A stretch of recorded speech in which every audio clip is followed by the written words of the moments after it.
Oke, langsung mulai ya. Ya, Assalamualaikum warahmatullahi wabarakatuh.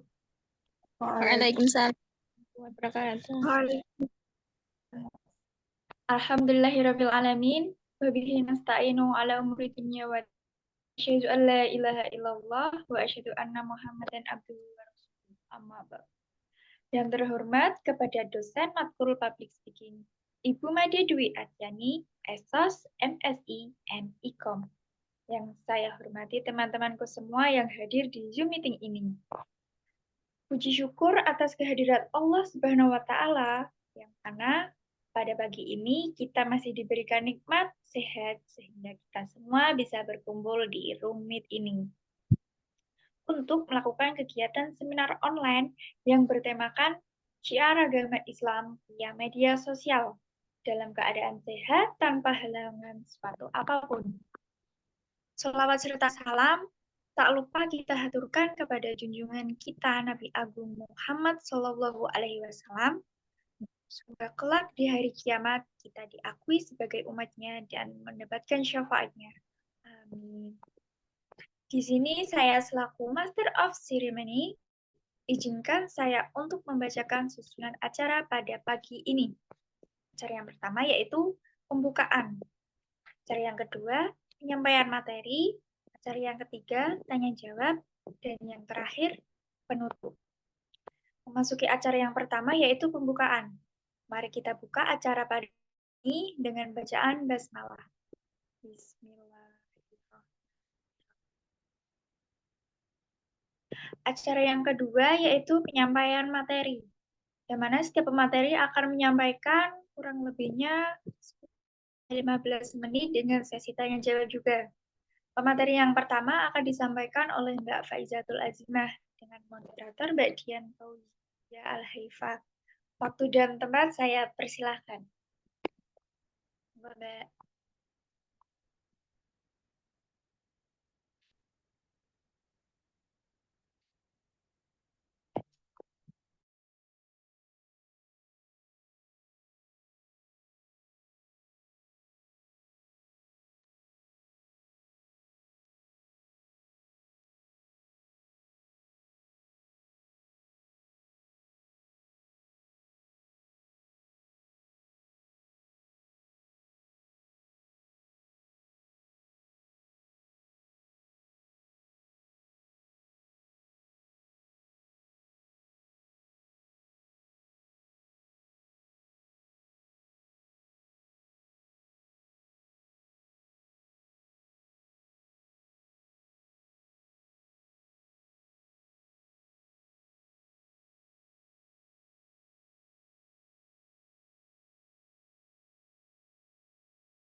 Baik, Assalamualaikum warahmatullahi wabarakatuh.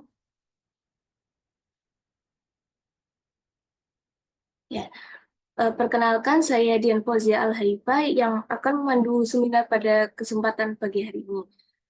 Seminar ini akan dilaksanakan dalam 2 sesi. Yang pertama yaitu penyampaian materi dari narasumber dan yang kedua yaitu tanya jawab.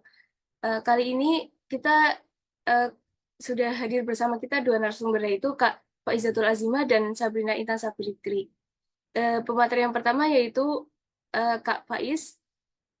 Bagi Kak Faiz, kami persilakan.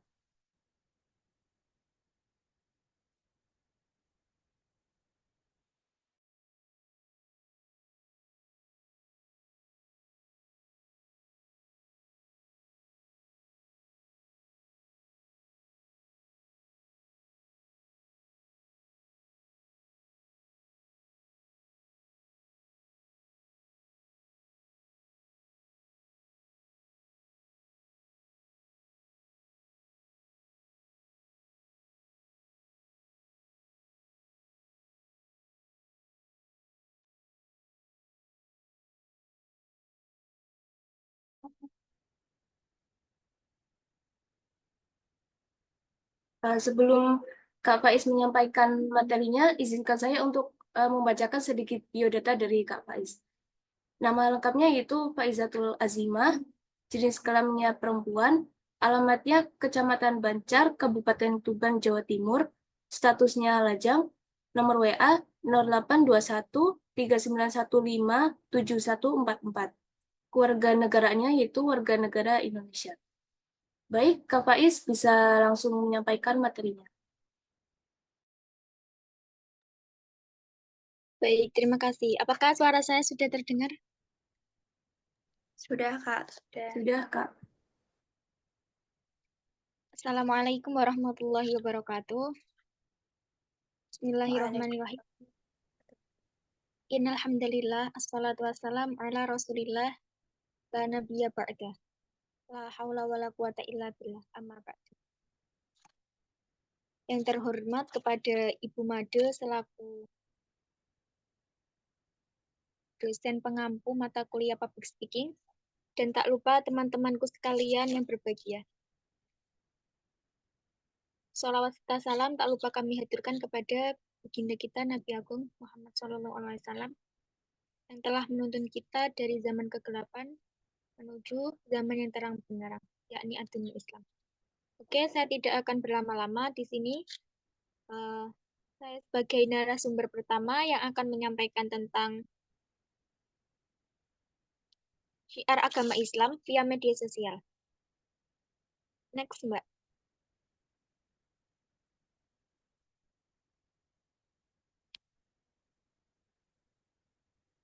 Nah, media sosial itu apa toh? Media sosial adalah sarana komunikasi dan pemasaran di mana orang dapat berbagi pemikiran, ide, dan pengalaman dengan orang lain. Nah, hal ini bentuk media sosial elektronik itu memungkinkan orang membuat konten dan membagikannya kepada publik. Next, Mbak.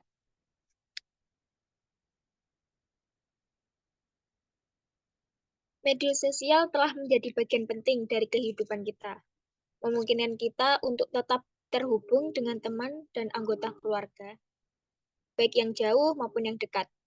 Nah, selain itu, media sosial juga membantu kita untuk mempromosikan bisnis atau merek kita dengan cara yang efektif karena menyediakan platform bagi bisnis untuk menjangkau target audiens dengan mudah, tanpa harus menghabiskan uang terlalu banyak. Next, Mbak.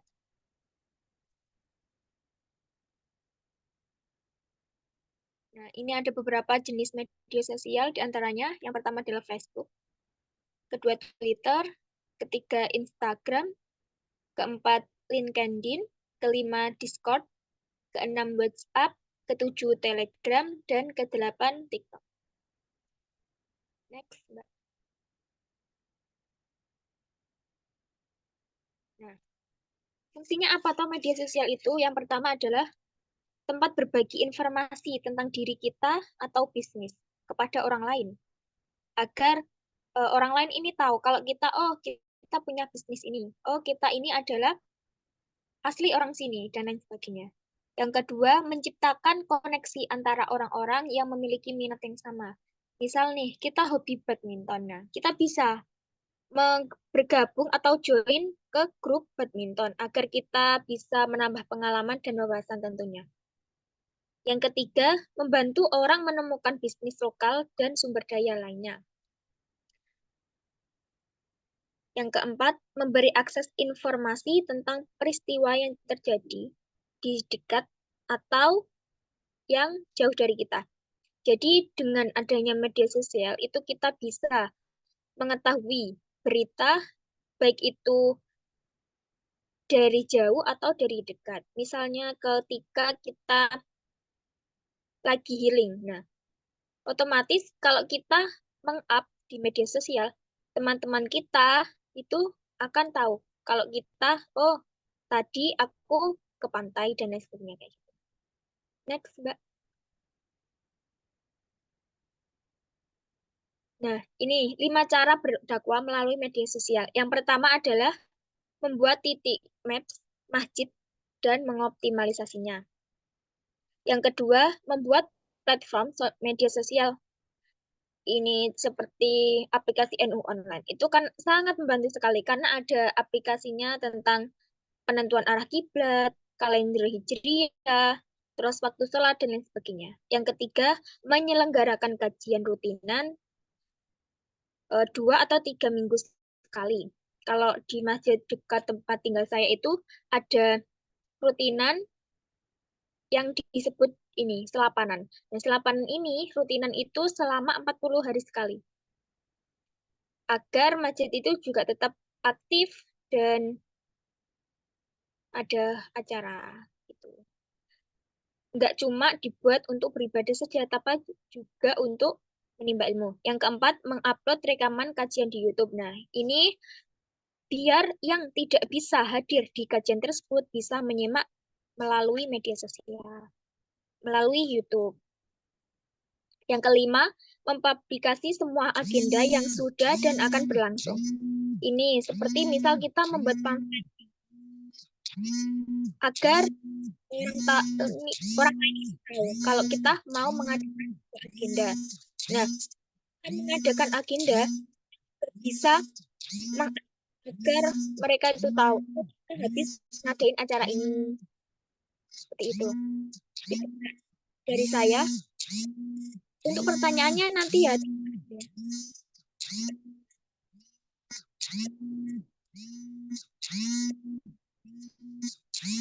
Iya, untuk sesi tanya jawabnya setelah penyampaian dari pemateri kedua, Kak.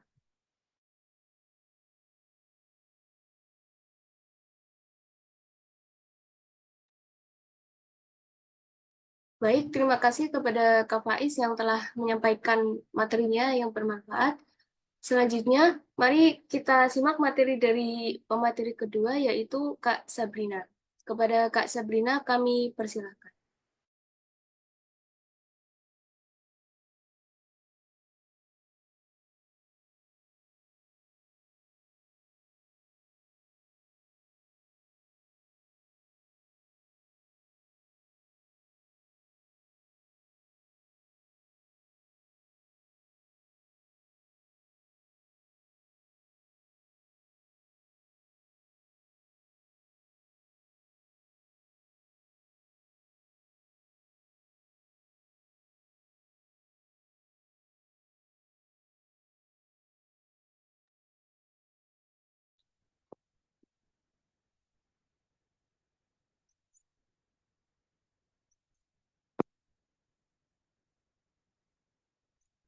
Baik, Assalamualaikum warahmatullahi wabarakatuh.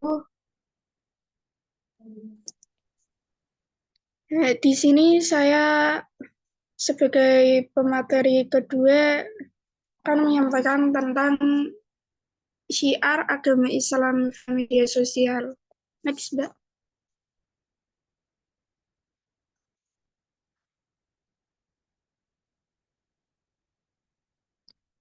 Nah, apa sih itu pengertian syiar agama Islam?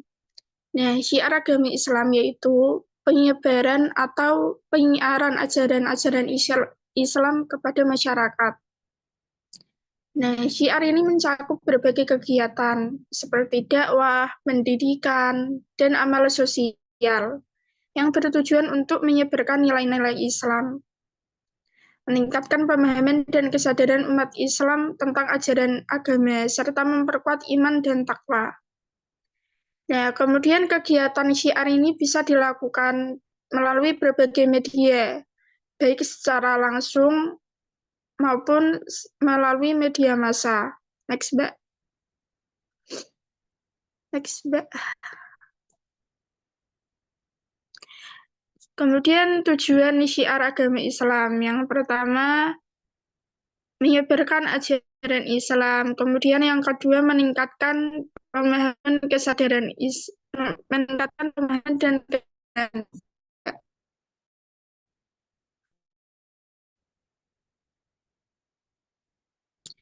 Kemudian yang kedua, memperkuat iman dan takwa. Yang keempat, buah Islam. Mempererat hubungan persaudaraan secara sesama Muslim. Next, Mbak.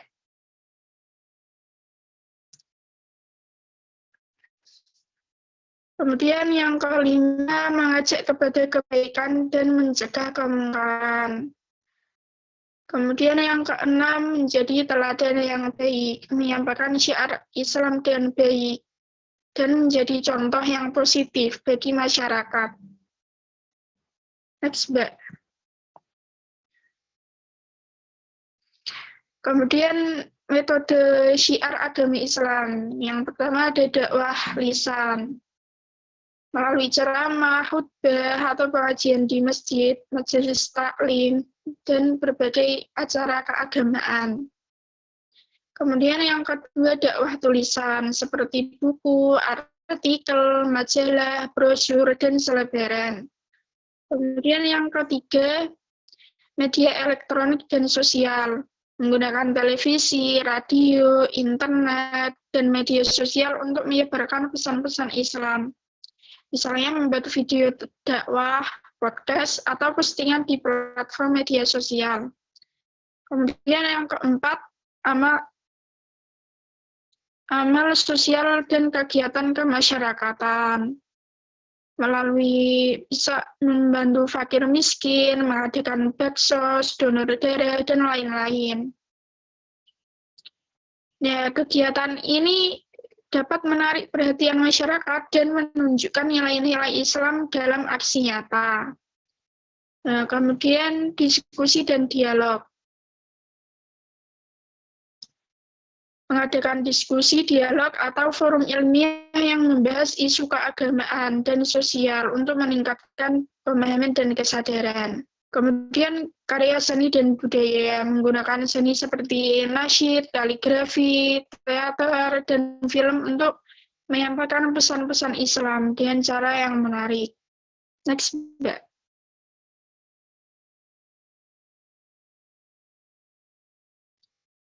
Kemudian peran media sosial dalam syiar agama Islam. Yang pertama, menyebarkan informasi secara cepat. Kemudian yang kedua, aksesibilitas yang mudah. Nah, dengan media sosial, informasi tentang Islam dapat diakses kapan saja dan di mana saja. Jadi, memudahkan umat untuk mendapatkan ilmu agama. Kemudian, interaktif dan partisipatif. Memungkinkan interaksi langsung antara pendakwah dan audiens, seperti melalui sesi tanya-jawab, komentar, atau diskusi dalam forum daring. Kemudian variasi konten. Media sosial mendukung berbagai konten, seperti teks, gambar, video, dan infografis, yang dapat digunakan untuk menyampaikan pesan Islam dengan cara yang menarik dan mudah dipahami.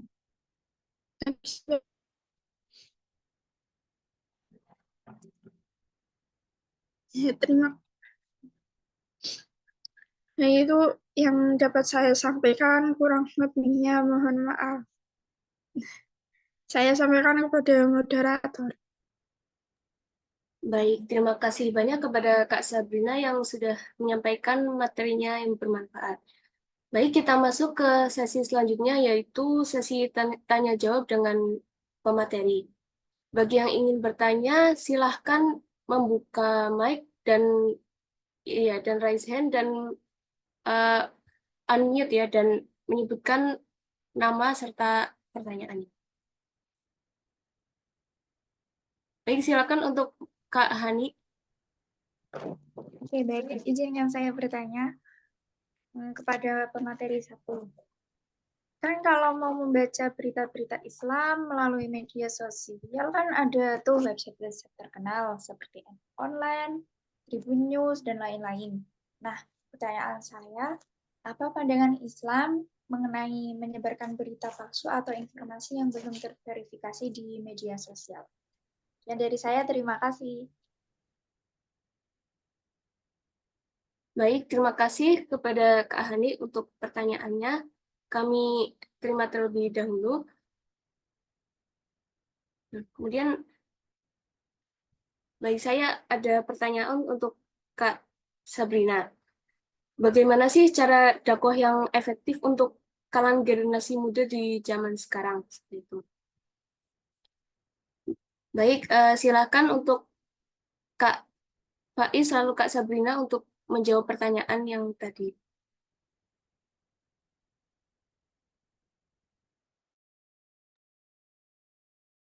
Terima kasih atas pertanyaannya. Saya akan menjawab pertanyaan dari Mbak Hani ya.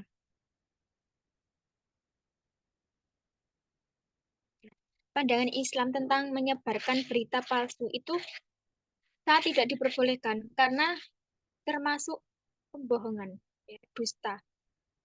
Dan itu berbohong atau berdusta itu adalah salah satu perilaku yang tidak dilarang dalam Islam. Jadi kita tidak boleh nih tanpa tahu apakah berita ini benar apa enggak. Jadi sebelum kita sharing, sebelum kita mempublikasi berita tersebut, kita harus saring dulu. Nah, saring itu maksudnya kita mencari sumber yang benar-benar terbukti. Misal kayak berita hoax sedikit tentang kemarin itu. Ada 5 orang yang ikut diskusi atau musyawarah di Israelnya. Itu gimana? Itu apakah benar kasusnya seperti itu atau enggak? Nah, kita harus cari tahu dulu nih kebenarannya gitu. Jadi, menyebarkan berita hoax itu tidak diperbolehkan dalam Islam. Gitu, Mbak. Oke, terima kasih kepada Mbak Faiz atas jawabannya.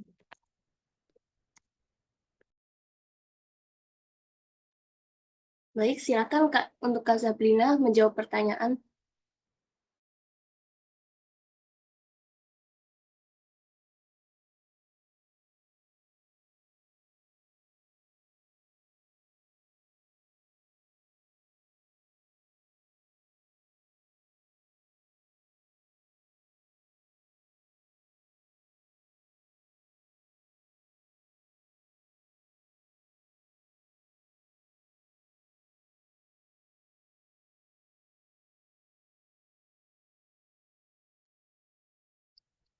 Baik, saya akan menjawab pertanyaan dari Mbak Dian. Bagaimana cara dakwah yang efektif untuk kalangan generasi muda di zaman sekarang? Ya, dakwah kepada generasi muda di zaman sekarang ada memerlukan pendekatan yang relevan dengan kondisi dan karakteristik mereka. Misalnya menggunakan media sosial seperti Instagram, TikTok, YouTube, Twitter, dan lain-lain. Kemudian menggunakan pendekatan personal dan autentik. Nah, generasi muda menghargai keaslian. Dakwah yang datang dari hati serta menyampaikan pesan yang lebih efektif. Kemudian konten interaktif. Misal ceritanya itu live streaming atau yang dapat meningkatkan interaksi dan partisipasi. Nah, kemudian konteks kehidupan sehari-hari. Ini mengaitkan ajaran agama dengan situasi dan tantangan yang mereka hadapi sehari-hari. Kemudian gunakan bahasa yang mudah dipahami. Kemudian kolaborasi dengan influencer. Influencer atau figur publik yang memiliki pengaruh besar di kalangan generasi muda untuk menyebarkan pesan dakwah. Kemudian event dan aktivitas menarik. Mengadakan acara yang menarik seperti workshop, seminar, atau kegiatan sosial yang melibatkan generasi muda bisa menjadi sarana dakwah yang baik. Kemudian ceramah yang inspiratif dan memotivasi. Kemudian fokus pada nilai-nilai positif. Nah, generasi muda cenderung tertarik pada nilai-nilai seperti keadilan, perdamaian, cinta kasih, dan tanggung jawab sosial. Kemudian konsisten dan inovatif. Baik, apakah bisa diterima, Mbak Dian? Baik, alhamdulillah Kak Sabrina sudah menjawab pertanyaan saya. Baik, hadirin sekalian, alhamdulillah rangkaian sesi diskusi pada seminar hari ini sudah terlaksana dengan baik. Kami ucapkan terima kasih kepada para narasumber kita pada hari ini, yaitu Kak Faiz dan Kak Sabrina yang sudah berbagi ilmunya kepada kita semuanya.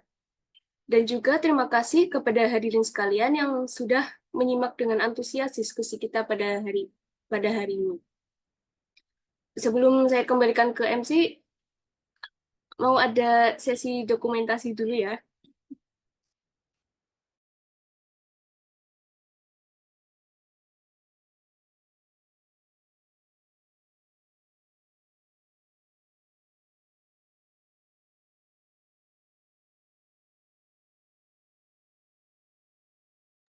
Dihitung, Mbak. Ya, nah,